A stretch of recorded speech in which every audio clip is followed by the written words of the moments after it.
Hey guys, welcome to my YouTube channel. I am Krishna Gopal, and in this video we are going to talk about a data.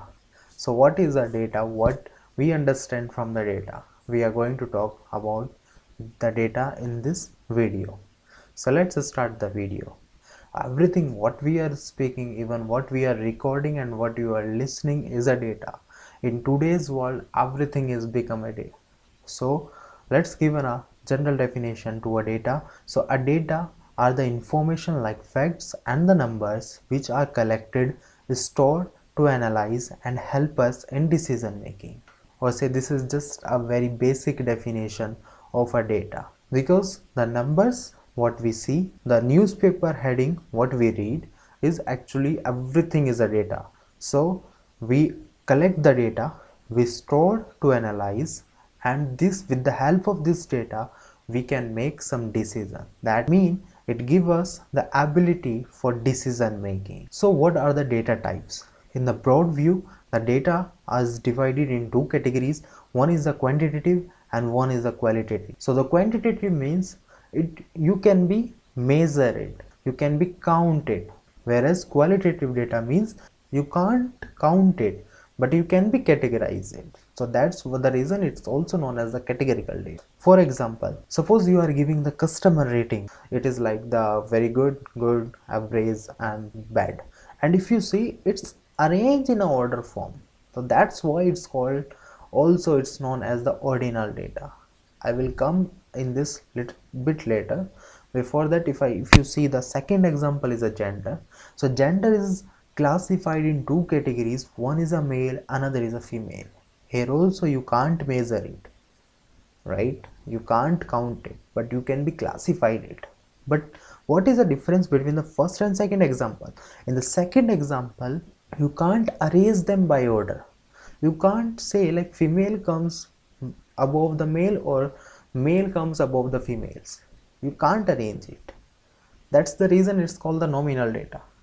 Whereas in the first example, where is the customer rating, you can be arranged in a order form. So that's the reason it's called the ordinal data. So qualitative data have the two types. One is the ordinal data and another is the nominal data. Let's go to the quantitative data.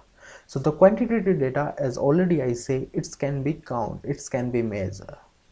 Let's suppose you are measuring the number of students in this school, so you can be count how many students are there in the school.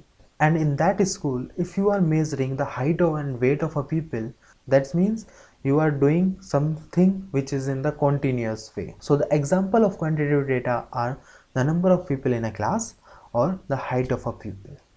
But the same like qualitative, quantitative data also categorized in two different types. One is the discrete, that means you can count it in a countable form.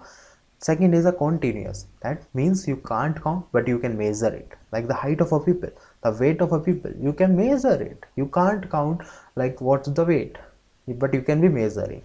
So the quantitative data is classified in discrete data as well as in the continuous data. So I hope you understand the broad overview. The data is defined in two different data types. But nowadays, which is the most important thing, become very popular in the recent years in the data science is structured data or unstructured data. So the structured data, it is also known as the quantitative data. Let's say an example of online booking.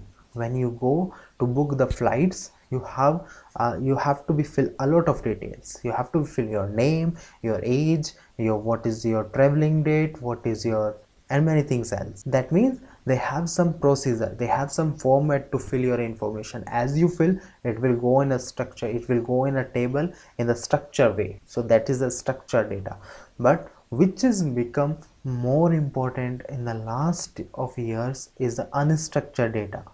The example of unstructured data are the text, are the image, are the radar data, sensor data, IoT, Internet of Things data.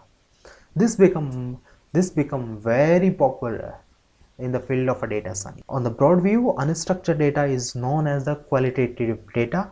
It does not have a predefined format. It's not come under any predefined format, and that's the reason we need here non-relational database. So the structured and unstructured data is much more popular in the last of years in the field of a data science. So that's my motive in this video, to make you familiar what are the data types we have, what in which category we have what data type, and how we are going to study the different data types in this playlist. Why I take this topic here? Because it's to start some journey we should know what we are going to study. So in the next video we're going to start the Python, the chapter 2 from the O'Reilly book. We are going to cover the basic. Don't forget to watch the last video also and the next video also.